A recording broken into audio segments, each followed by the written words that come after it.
Hello, ഇന്ന് നമുക്ക് കൊട്ടുകാളി എന്ന തമിഴ് സിനിമയുടെ കഥ നോക്കിയാലോ. കഥയുടെ ചുരുക്കം എന്തെന്നാൽ, മുറച്ചെറുക്കനുമായി വിവാഹം ഉറപ്പിച്ചിരുന്ന പെണ്ണ് കോളേജിൽ പഠിക്കാൻ പോയപ്പോൾ താഴ്ന്ന ജാതിക്കാരൻ പയ്യനുമായി പ്രണയത്തിലായി. അവൾക്കാണെങ്കിലോ അവനെ മാത്രം മതിയെന്ന വാശിയായി. എന്നാൽ വീട്ടുകാർ അതിന് സമ്മതിക്കില്ല. പിന്നീട് അവളാണെങ്കിലോ പ്രേതബാധ ഏറ്റതുപോലെയായി. ആരോടും മിണ്ടാറും സഹകരിക്കാറും ഒന്നുമില്ല. എന്താണ് അവൾക്ക് സംഭവിക്കുന്നതെന്ന് അറിയത്തേയില്ല. അവളുടെ പ്രേതബാധ മാറ്റുവാനായി ഒരു സ്വാമിയുടെ അടുത്തേക്ക് കൊണ്ടുപോവുകയാണ്. പിന്നീട് അവൾക്ക് സംഭവിക്കുന്നതോ എന്തെന്നൊക്കെ അറിയാൻ എങ്കിൽ നമുക്ക് സിനിമയുടെ കഥയിലേക്ക് കടക്കാം.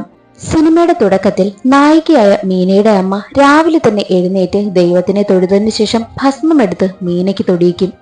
മീനയാണെങ്കിലോ എന്തോ പറ്റിയതുപോലെ ഇരിക്കുകയാണ്. പ്രേതബാധ ഏറ്റതുപോലെയുള്ള ഇരിപ്പാണ് മീനയുടേത്. മാത്രവുമല്ല, മീനയുടെ അടുത്തായി ഒരു പൂവൻ കോഴിയും കെട്ടിയിട്ടിട്ടുണ്ട്. അന്നേ ദിവസം രാവിലെ തന്നെ മീനയുടെ അച്ഛൻ അവളുടെ വീട്ടിലേക്ക് വന്നിട്ട്, എന്ത് ചെയ്യാനാ, നമ്മളൊരു പെൺകുട്ടിക്ക് ജന്മം കൊടുത്തില്ലേ, ഇതൊക്കെ അനുഭവിച്ചേ പറ്റൂ, എന്തായാലും നമുക്ക് അവിടെ വരെ പോയി നോക്കാമെന്നും അച്ഛൻ പറയും. എന്നിട്ടവർ മീനയും റെഡിയാക്കി എവിടെയൊക്കെ പോവുകയാണ്. അതിനുശേഷം കാണിക്കുന്നത് നായകനായ പാണ്ഡ്യയാണ്. പാണ്ഡ്യക്ക് 2 സഹോദരിമാരാണുള്ളത്. 2 പേരും വിവാഹം കഴിഞ്ഞു. പാണ്ഡ്യയുടെ ഒരു സഹോദരി അവന്റെ തൊണ്ടയിൽ എന്തോ മരുന്നിട്ട് കൊടുക്കുകയാണ്. അവന് സംസാരിക്കുവാനൊക്കെ ചെറിയ ബുദ്ധിമുട്ടും തൊണ്ടയ്ക്കെന്തോ അസുഖമൊക്കെയുണ്ട്. മാത്രമല്ല, ഈ പാണ്ഡ്യയാണെങ്കിലോ മീനയുടെ മുറച്ചെറുക്കനാണ്. പാണ്ഡ്യയുടെ കുടുംബവും മീനയുടെ കുടുംബവും ചേർന്നാണ് മീനയെ എവിടേക്കോ കൊണ്ടുപോകുന്നത്. അപ്പോൾ പാണ്ഡ്യയുടെ സഹോദരി പറയുന്നുണ്ട്, ആ മീനയോട് നമ്മൾ എത്ര തവണ പറഞ്ഞതാ, എന്തും അവൾ വാശിയിൽ തന്നെ ഇരിക്കുകയല്ലേ, അവളൊരു അഹങ്കാരിയാണ്, നിനക്ക് അവളെക്കാൾ എത്രയോ നല്ല പെൺകുട്ടികളെ കിട്ടുമെന്ന് സഹോദരി പറയുമ്പോൾ അത് കേട്ട പാണ്ഡ്യക്ക് ദേഷ്യം വരും. പാണ്ഡ്യയാണെങ്കിലോ സഹോദരിയുമായി വഴക്കുണ്ടാക്കുകയും ഒക്കെ ചെയ്തു. കുട്ടിക്കാലം മുതലേ പാണ്ഡ്യയും മീനയും വലുതാകുമ്പോൾ വിവാഹം കഴിക്കാം എന്ന് പറഞ്ഞു വെച്ചിരുന്നു. അത് കാരണം പാണ്ഡ്യക്കാണെങ്കിലോ മീനയെ ഒരുപാട് ഇഷ്ടമാണ്. എന്നാൽ മീനയാണെങ്കിലോ അവളുടെ വീട്ടിൽ റെഡിയായി ഇരിക്കുകയാണ്. എവിടേക്ക് പോവുകയല്ലേ, അമ്മ അവളെ റെഡിയാക്കി ഇരുത്തിയിരിക്കുമ്പോൾ അവളാണെങ്കിൽ ആ ഒരു പൂവൻകോഴിയെ തന്നെ നോക്കിയിരിക്കും. പൂവൻകോഴിയുടെ കാലിൽ ഒരു കയറ് കെട്ടിയിട്ടുണ്ട്. അത് കല്ലിൽ ബന്ധിച്ചിട്ടുണ്ട്. പൂവൻകോഴിയാണെങ്കിലോ അതിൽ നിന്ന് രക്ഷപ്പെടാനായി നോക്കുകയാണ്. എന്നാൽ അതിന് പറ്റുന്നില്ല. ഒടുവിൽ അത് ആ ചരട് പൊട്ടിച്ച് ഓടാൻ ശ്രമിക്കുമ്പോൾ ഒരാൾ വന്ന് അതിനെ പിടികൂടും. അത് നോക്കിയിരിക്കുകയാണ് മീന. മീനയ്ക്ക് മനസ്സിലായി തനിക്കും ആ വീട്ടിൽ നിന്നും രക്ഷപ്പെടാനാകില്ല എന്ന്. അങ്ങനെ പാണ്ഡ്യയുടെ കുടുംബവും മീനയുടെ കുടുംബവും പാണ്ഡ്യയുടെ കുറച്ച് കൂട്ടുകാരും ചേർന്ന് ഓട്ടോയിലും 2 ബൈക്കിലുമായിട്ടാണ് എവിടെയൊക്കെ പോകുന്നത്. പോകുന്ന വഴിയിൽ പോലീസ് അവരെ തടഞ്ഞു നിർത്തും. എന്നിട്ട് എങ്ങോട്ടാണ് പോകുന്നത് എന്ന് ചോദിക്കുന്ന സമയത്ത് ഓട്ടോയിലുള്ള പാണ്ഡ്യയുടെ സഹോദരിമാർ പറയുന്നുണ്ട്, ഞങ്ങളുടെ കൂട്ടത്തിൽ ഒരു പെൺകുട്ടിക്ക് ബാധ കയറി, അതിനെ ഒഴിപ്പിക്കാനാണെന്ന്. അതിൽ നിന്നും മീനയ്ക്ക് ബാധ കയറി എന്ന കാര്യം മനസ്സിലാക്കാം. അങ്ങനെ പോകുന്ന വഴിയിലെല്ലാം പാണ്ഡ്യയുടെ 2 സഹോദരിമാരും മീനയുടെ അമ്മയും മീനയും വഴക്ക് പറയുന്നുണ്ട്. +2 കഴിഞ്ഞപ്പോഴേ ഞങ്ങൾ പറഞ്ഞതാ പാണ്ഡ്യയെ കൊണ്ട് വിവാഹം കഴിപ്പിക്കാമെന്ന്. എന്നാൽ കേൾക്കുമോ, അവൾക്ക് പഠിക്കണമത്രേ. പഠിക്കാൻ കോളേജിൽ പോയിട്ടല്ലേ ഇങ്ങനെയൊക്കെ ഉണ്ടായത്. അന്നേ വിവാഹം കഴിച്ചിരുന്നെങ്കിൽ ഇങ്ങനെയുള്ള പ്രശ്നങ്ങൾ വല്ലതും ഉണ്ടാകുമായിരുന്നു എന്നൊക്കെ പറഞ്ഞ് വഴക്ക് പറയുകയാണ്. അവരെങ്ങാട്ടാണ് പോകുന്നതെന്ന് മനസ്സിലാകുന്നതേ ഇല്ല. അവരാദ്യം പോകുന്നത് അവരുടെ കുടുംബക്ഷേത്രത്തിലേക്കാണ്. പോകുന്ന വഴിയിലെല്ലാം മീനയുടെ അച്ഛൻ പറയുന്നുണ്ട്, എന്റെ മകൾക്ക് ഇങ്ങനെ സംഭവിച്ചത് കാരണം എല്ലാവർക്കും ബുദ്ധിമുട്ടായില്ലേ എന്ന്. അത് കേട്ട പാണ്ഡ്യയുടെ അച്ഛൻ പറയും, ഞങ്ങളുടെ വീട്ടിലെ ഒരു കുട്ടിക്കാണ് ഇങ്ങനെ സംഭവിച്ചിരുന്നെങ്കിൽ ഞങ്ങൾ അതെല്ലാം നോക്കില്ലേ, ഞങ്ങൾ അതൊക്കെ സഹിക്കില്ലേ എന്നായിരുന്നു അച്ഛന്റെ മറുപടി. അങ്ങനെ അവർ നേരെ കുടുംബക്ഷേത്രത്തിലേക്ക് എത്തും. ഒരു കാടിനുള്ളിലായിരുന്നു ആ ഒരു ക്ഷേത്രം. ഇടുങ്ങിയ വഴിയിലൂടെ എല്ലാവരും നടന്നു. എന്നാൽ പാണ്ഡ്യയുടെ ഒരു സഹോദരിക്ക് ക്ഷേത്രത്തിൽ കയറാൻ പറ്റാത്തതിനാൽ ഓട്ടോയുടെ അടുത്ത് തന്നെ നിൽക്കും. അമ്പലത്തിൽ പോയി എല്ലാവരും പൂജയും ചടങ്ങുകളും ഒക്കെ നടത്തി പ്രാർത്ഥിച്ച ശേഷം ഇറങ്ങുവാനായി നോക്കുമ്പോൾ മീനയും അമ്മയും എന്തൊക്കെയോ പ്രാർത്ഥിക്കുകയാണ്. മീന കാര്യമായി നിന്ന് പ്രാർത്ഥിക്കുന്നത് കണ്ട് പാണ്ഡ്യക്ക് വല്ലാതെ ദേഷ്യം വരും. അമ്പലത്തിൽ പ്രാർത്ഥിച്ച ശേഷം എല്ലാവരും തിരിച്ചു പോകും. എന്നിട്ട് ഓട്ടോയിലൊക്കെ കയറുകയാണ്. എന്നാൽ ഓട്ടോയാണെങ്കിലോ അവിടെ ഇട്ട് വളയ്ക്കാൻ പറ്റാത്തതിനാൽ ഒരുപാട് നേരം റിവേഴ്സ് പോകും. ഇങ്ങനെ തന്നെ റിവേഴ്സ് പോകാൻ പറ്റാത്തതിനാൽ എല്ലാവരും കൂടി ഓട്ടോ തിരിച്ചു വെക്കുവാനായും തീരുമാനിക്കും. എന്നാൽ മീനയാണെങ്കിലോ ആ ഓട്ടോയിൽ നിന്നും ഇറങ്ങിയില്ല. ആരും അവളെ ഇറങ്ങുവാനായും നിർബന്ധിക്കാതെ ഓട്ടോ എടുത്ത് തിരിച്ചു വെച്ചു. വീണ്ടും യാത്രയായി. അങ്ങനെ കുറെ ദൂരം പോയപ്പോൾ പാണ്ഡ്യയുടെ കണ്ണിൽ പൊടി വീണു. പൊടിയൊക്കെ എടുത്തുകൊണ്ട് നിൽക്കുന്ന സമയം പാണ്ഡ്യയുടെ സഹോദരൻ പറയുന്നുണ്ട്, ഇനി കുറച്ചു നേരം ചേട്ടൻ ഓട്ടോയിൽ വരാനായിട്ട്. അങ്ങനെ പാണ്ഡ്യയും മീനയുള്ള ആ ഒരു ഓട്ടോയിൽ തന്നെ കയറി. ഓട്ടോ വീണ്ടും മുന്നോട്ട് പോകുന്ന സമയത്ത് മീനയാണെങ്കിലോ ആരോടും ഒരു അക്ഷരം പോലും മിണ്ടാതിരിക്കുകയാണ്. അവരേതോ സ്വാമിയെ കാണുവാനായും പോവുകയാണ്. എന്നാൽ കുറച്ചു നേരം അങ്ങോട്ട് പോയപ്പോൾ ഒരു പെൺകുട്ടി നടന്നു പോകുന്നത് മീന മാത്രം കാണുകയാണ്. ആ പെൺകുട്ടി മീനയെ തിരിഞ്ഞു നോക്കുന്നു. അവളെ കാണാൻ മീനയെ പോലെ തന്നെയായിരുന്നു മീനയും അവളെ നോക്കുന്നു. മീന തന്നെ തന്നെയാണ് അവളിലൂടെ കണ്ടതും. അങ്ങനെ വീണ്ടും മുന്നോട്ട് പോകവേ പാണ്ഡ്യയുടെ സഹോദരിയുടെ മകനാണെങ്കിൽ ടോയ്ലറ്റിൽ പോകുവാനായി അത്യാവശ്യമായിരുന്നു. അങ്ങനെ ഓട്ടോ നിർത്തിയ സമയത്തായിരുന്നു അവർ ആ കാഴ്ച കണ്ടത്. കോഴിയാണെങ്കിലോ അവശ നിലയിലാണ്, അത് ഏത് നിമിഷവും ചത്തുപോകും. എന്നാൽ ആ കോഴി ചത്തുപോയാലോ അവരുദ്ദേശിക്കുന്ന പൂജയും കർമ്മങ്ങളും ഒന്നും ചെയ്യാനായി പറ്റില്ല. അങ്ങനെ അവർ കോഴിയുടെ തലയിൽ കുറച്ച് വെള്ളമൊക്കെ ഒഴിച്ച് അതിന് കുടിക്കാനൊക്കെ വെള്ളമൊക്കെ കൊടുത്ത് ഒരുവിധം ആ കോഴിയെ ആരോഗ്യത്തോടെ നിർത്തും. അപ്പോൾ വീണ്ടും യാത്രയായി. മീനയുടെ അച്ഛനാണെങ്കിലോ പാണ്ഡ്യയുടെ അച്ഛനോട് സംസാരിക്കും. അവരാണെങ്കിലോ ഒരു സ്വാമിയെ കാണാനായിട്ടല്ലേ പോകുന്നത്. അവരുടെ സംസാരത്തിൽ നിന്നും ഒരു കാര്യം മനസ്സിലാക്കാം. മീന പഠിക്കാൻ പോയ സമയം ഒരു താഴ്ന്ന ജാതിയിൽപ്പെട്ട പയ്യനുമായി പ്രണയത്തിലായി. അവൻ എന്തോ കൈവശം കൊടുത്തെന്നാണ് അവർ പറയുന്നത്. അവനെ മാത്രമേ വിവാഹം കഴിക്കൂ എന്ന വാശിയിൽ നിൽക്കുകയാണ് മീന. എന്നാൽ ഇപ്പോൾ മീനയാണെങ്കിലോ പ്രേതബാധ ഏറ്റതുപോലെയാണ് പെരുമാറുന്നതും. ആ പയ്യൻ വശീകരിച്ചതിന് അവന് തിരിച്ചിട്ടൊരു പണി കൊടുക്കുവാനായിട്ട് കർമ്മം ചെയ്യുവാനായിട്ടാണ് മീനയും കൊണ്ട് പോകുന്നതും. ഈ കാരണത്താലാണ് പാണ്ഡ്യയ്ക്ക് മീനയോട് ഇത്ര ദേഷ്യവും. പോകുന്ന വഴിയിൽ ഒരു വീട്ടിലാണെങ്കിലോ പെൺകുട്ടി വയസ്സറിയിച്ചതിന്റെ ചടങ്ങ് നടക്കുകയായിരുന്നു. അവിടെ പാട്ടൊക്കെ ഇട്ടിട്ടുണ്ട്. ആ പാട്ട് കേട്ടതും മീനയാണെങ്കിലോ കൂടെ പാടുവാനായും തുടങ്ങി. അത് കേട്ട പാണ്ഡ്യയ്ക്ക് വല്ലാതെ ദേഷ്യം വരും. അവനാണെങ്കിലോ ഓട്ടോയിൽ ഇരുന്നു കൊണ്ട് തന്നെ മീനയെ അടിക്കുകയും ഒക്കെ ചെയ്യുന്നു.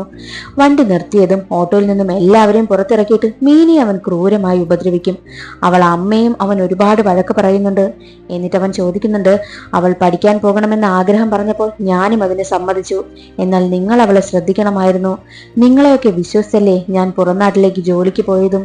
നിങ്ങൾ ഒരു സമയത്ത് അവളെ ശ്രദ്ധിച്ചിരുന്നുവെങ്കിൽ ആ പയ്യനുമായി അവൾ പ്രണയത്തിലാകില്ലായിരുന്നു, ഇത്രയും പ്രശ്നമുണ്ടാകില്ലായിരുന്നു എന്നൊക്കെ പറഞ്ഞ് അവളുടെ അച്ഛനെയും അമ്മയും ഒക്കെ പാണ്ഡ്യ ഒരുപാട് വഴക്ക് പറയും. പാണ്ഡ്യയോട് ഇനി ബൈക്കിൽ വരാനായി പറയുമ്പോൾ ഇല്ല, ഞാൻ ഈ ഓട്ടോയിൽ തന്നെ വരുന്നുള്ളൂ എന്ന് വാശിയിലാണ് പാണ്ഡ്യയും. മീനയാണെങ്കിലോ തന്റെ മുടിയൊക്കെ ഒതുക്കിയിട്ട് പുറകിലിരിക്കുന്ന പയ്യനെ നോക്കി ഒന്ന് ചിരിക്കുക മാത്രമാണ് ചെയ്തത്. അവൾ ഒന്നും മിണ്ടാതെ ഓട്ടോയിലിരിക്കും. അങ്ങനെ അവർ കുറച്ചു ദൂരം മുന്നോട്ട് പോകുന്ന സമയത്ത് അവരുടെ ഓട്ടോയ്ക്ക് മുന്നിലായി ഒരു കാള വന്ന് നിൽക്കുകയാണ്. അവർ ഓട്ടോയിൽ നിന്നും ഇറങ്ങി കാളയെ ഓടിക്കുവാനായി നോക്കുമെങ്കിലും പറ്റുന്നില്ല. ആ കാളയുടെ ഓണറിന്റെ വീട് അടുത്ത് തന്നെയായിരുന്നു. അയാളോട് പോയി വിവരം പറഞ്ഞപ്പോൾ അയാൾ അയാളുടെ മകളെ വിളിച്ചിട്ട് കാളയെ പിടിച്ചു കൊണ്ടുവരുവാനായും പറഞ്ഞു. അങ്ങനെ ഒരു കൊച്ചു പെൺകുട്ടി വന്ന് കാളയെ അവിടെ നിന്ന് കൂട്ടിക്കൊണ്ടു പോകും. അപ്പോൾ ആ പെൺകുട്ടി കാളയോട് പറയുന്നുണ്ട്, എനിക്ക് ഈ വീട്ടിൽ ഒരു സന്തോഷവുമില്ല, എനിക്കിവിടെ ഒരു കൂട്ടുകാരുമില്ല, എനിക്ക് ആകെയുള്ള കൂട്ട് നീ മാത്രമാ. നീ ഇങ്ങനെ പറഞ്ഞാൽ കേൾക്കാതെ ഇങ്ങനെയൊക്കെ ഓരോന്ന് ചെയ്താൽ നിന്നെ അച്ഛൻ പിടിച്ച് ആർക്കെങ്കിലും കൊടുക്കും, എന്നാൽ ഞാൻ ഒറ്റപ്പെട്ടു പോകും എന്നൊക്കെ പറഞ്ഞ് കാളയെ കൂട്ടിക്കൊണ്ടു പോകുന്നു. അതിലൂടെ ആ പെൺകുട്ടിയുടെ അവസ്ഥ എന്തെന്ന് സൂചിപ്പിക്കുകയും ചെയ്യുന്നുണ്ട്. അങ്ങനെ അവർ വീണ്ടും മുന്നോട്ട് യാത്ര പോകുന്ന സമയത്ത് സ്ത്രീകൾക്കൊക്കെ ടോയ്ലറ്റിൽ പോകേണ്ട അത്യാവശ്യമുണ്ടായിരുന്നു. വണ്ടി ആളൊഴിഞ്ഞ സ്ഥലത്തേക്ക് നിർത്തും. അവിടെ വെച്ച് മീനയുടെ അമ്മയാണെങ്കിലോ അവളെയും വിളിച്ചുകൊണ്ട് കാടിനുള്ളിലേക്ക് കയറി പോവുകയാണ്. എന്നാൽ മറ്റൊരു വശത്ത് പാണ്ഡ്യയാണെങ്കിലോ മീനയെ തല്ലിയതിനും അവരെയൊക്കെ ഒരുപാട് ചീത്ത വിളിച്ചതിനുമൊക്കെ അച്ഛനോട് ചെന്ന് ക്ഷമ ചോദിക്കുന്നുമുണ്ട്. ആ ഒരു ദേഷ്യത്തിൽ സംഭവിച്ചു പോയതാണെന്ന് പാണ്ഡ്യ പറയും. അങ്ങനെ അവർ പോകാനായി എല്ലാവരും ഓട്ടോയിൽ കയറുന്ന സമയം കാടിനുള്ളിലേക്ക് പോയ മീനയും മീനയുടെ അമ്മയും ഉണ്ടല്ലോ, അതിൽ മീനയുടെ അമ്മ മാത്രമാണ് തിരികെ വന്നത്. എന്നിട്ട് അവർ പറയുന്നുണ്ട് മീന രക്ഷപ്പെട്ടു പോയി എന്ന്. അപ്പോൾ എല്ലാവരും മീനയുടെ അമ്മയാണ് രക്ഷപ്പെടാൻ സഹായിച്ചത് എന്നൊക്കെ പറഞ്ഞ് അവരെ ഒരുപാട് വഴക്ക് പറയും. പാണ്ഡ്യയുടെ ചേച്ചിയാണെങ്കിലോ കാട്ടിലേക്ക് ചെന്ന് നോക്കിയപ്പോൾ മീന അവിടെ നിന്ന് നടന്നു വരികയാണ്. അവൾ വന്ന് ഓട്ടോയിൽ കയറി. അവളുടെ അമ്മയാണെങ്കിലോ അവളെ ദയനീയമായി നോക്കുകയാണ്. കാരണം എന്തെന്നാൽ അവൾക്ക് രക്ഷപ്പെടുവാനായി അമ്മ ഒരു അവസരം ഉണ്ടാക്കി കൊടുത്തിട്ടും അവളത് പ്രയോജനപ്പെടുത്തിയില്ല. അങ്ങനെ അവർ പറഞ്ഞതുപോലെ തന്നെ ആ ഒരു സ്വാമിയുടെ അടുത്തേക്ക് വരും. അപ്പോൾ മീനയുടെ അമ്മയാണെങ്കിലോ അവൾക്ക് വെള്ളം കൊടുക്കും. എന്നിട്ട് പറയുന്നുണ്ട്, അവർ നിന്നെ പൂജയുടെ പേരിൽ ഒരുപാട് തല്ലും, അതിന് നിനക്ക് ആരോഗ്യം വേണ്ടേ, ഈ വെള്ളമെങ്കിലും കുടിക്കുവാനായി പറയും. എന്നാൽ മീനയാണെങ്കിലോ കുടിക്കുവാനായി കൂട്ടാക്കുന്നില്ല. അമ്മ ഒരുപാട് നിർബന്ധിച്ചപ്പോൾ അവൾ വെള്ളം കുടിക്കും. എന്നിട്ട് അവൾ പറയുന്നുണ്ട്, എന്നെ അവർ തല്ലുക മാത്രമല്ല ചെയ്യാൻ പോകുന്നത്, വേറെ പലതും ചെയ്യുമെന്ന് അവൾ പറയും. ആകെ അവൾ സംസാരിക്കുന്നത് ആ ഒരു കാര്യം മാത്രമാണ്. അതിൽ നിന്നും അവിടെ വേറെ എന്തൊക്കെയോ കാര്യങ്ങൾ സംഭവിക്കുന്നുണ്ടെന്നും മനസ്സിലാക്കാം. എന്നാൽ അവിടെയാണെങ്കിലോ വേറൊരു പെൺകുട്ടിയെ കൊണ്ടുവന്നിരിക്കുകയാണ്. അവളുടെ വിവാഹം കഴിഞ്ഞു. എന്നാൽ വിവാഹത്തിന് മുമ്പ് അവൾ ഒരു പയ്യനുമായി പ്രണയത്തിലായിരുന്നു. എന്നാൽ ആ പയ്യനെ കൊണ്ട് വിവാഹം കഴിപ്പിക്കാതെ അവളെ നിർബന്ധിച്ച് മറ്റൊരാളെ കൊണ്ട് വിവാഹം കഴിപ്പിച്ചു. അന്നു മുതൽ അവൾ ആരോടും മിണ്ടാറുമില്ല. പ്രേതബാധ ഏറ്റതുപോലെ തന്നെയാണ്. അവൾ പ്രണയിച്ചിരുന്ന പയ്യൻ എന്തോ മന്ത്രവാദം ചെയ്തിട്ടാണ് തന്റെ മകൾക്ക് ഇങ്ങനെ സംഭവിച്ചത് എന്ന് ചിന്തിച്ച് ആ വീട്ടുകാരെല്ലാം ചേർന്ന് അവളെ ഈ സ്വാമിയുടെ അടുത്ത് കൊണ്ടുവന്നു. എന്നാൽ ആ സ്വാമിയാണെങ്കിലും അവളുടെ കഴുത്തിലും വയറിലും അവളുടെ ശരീരമാസകലം ഭസ്മമൊക്കെ പുരട്ടുന്നുണ്ട്. എന്നിട്ട് അവളുടെ തലയിൽ നാരങ്ങ പിഴിഞ്ഞൊഴിച്ചിട്ട് ഭർത്താവിനോട് തലയിൽ തടകുവാനായും പറയും. എന്നിട്ട് പൂജ എന്ന പേരിൽ അവളുടെ ശരീരമാസകലം അയാൾ തൊടുന്നുണ്ട്. അതൊരു നല്ല ഉദ്ദേശത്തോടു കൂടിയുള്ള സ്പർശനമായിരുന്നില്ല. അവളുടെ ഭർത്താവിന് മുന്നിൽ വെച്ചാണ് അയാൾ ഇതെല്ലാം ചെയ്യുന്നത്. ഇതെല്ലാം കാണുന്ന പാണ്ഡിക്കാണെങ്കിൽ എന്തോ പോലെ ആവുകയാണ്. എന്തോ വശപിശക് അവനും ഫീൽ ചെയ്യുന്നുണ്ട്. വീണ്ടും വീണ്ടും ആ സ്വാമി ആ പെൺകുട്ടിയുടെ ദേഹത്തൊക്കെ തൊടുകയും ഒക്കെ ചെയ്യുന്നുണ്ട്. എന്നിട്ട് അവർ കൊണ്ടുവന്ന ആ ഒരു കോഴിയുടെ കഴുത്തറുത്ത ശേഷം അവൾ നിൽക്കുന്ന ഒരു ദിശയിലേക്ക് എറിഞ്ഞു. അപ്പോൾ പാണ്ഡിയാണെങ്കിൽ അവിടെ ചെന്ന് നോക്കുകയാണ്. എന്നിട്ട് തിരികെ നടന്നു വരുന്ന പാണ്ഡിയുടെ മുഖത്താണെങ്കിലോ ദേഷ്യവും സങ്കടവും സഹതാപവും ഒക്കെയുണ്ട്. അവൻ ഇതുപോലെ ഒരുപാട് കോഴികളെയൊക്കെ അവിടെ കണ്ടു കാണും. ഇതുപോലെ ഒരുപാട് പെൺകുട്ടികൾക്ക് സംഭവിക്കുന്നുണ്ട് എന്നെല്ലാം അവന് മനസ്സിലായി കാണും. എന്നിട്ട് അയാൾ ആ പെൺകുട്ടിയുടെ വീട്ടുകാരോട് പറയുന്നുണ്ട്, എന്തോ കൂടിയ സാധനമാണ്, ഇതിലും ഒഴിഞ്ഞില്ല എന്നുണ്ടെന്നുണ്ടെങ്കിൽ നമുക്ക് അടിച്ചൊഴിപ്പിക്കാം. അതിലും ഒഴിഞ്ഞില്ലെങ്കിൽ ഒരു കാര്യം കൂടിയുണ്ട്, അതിനായിട്ട് ഈ പെൺകുട്ടിയെ കൊണ്ടുവരണമെന്നും പറയും. അതെന്തോ മോശപ്പെട്ട കാര്യമായിരിക്കാം. അതെല്ലാം കേൾക്കുന്ന പാണ്ഡിക്കും ദേഷ്യം വരും. അവർ പോയി കഴിഞ്ഞതിന് ശേഷം അടുത്തത് മീനയെ കൊണ്ടുവന്ന് അവിടെ നിർത്തുകയാണ്.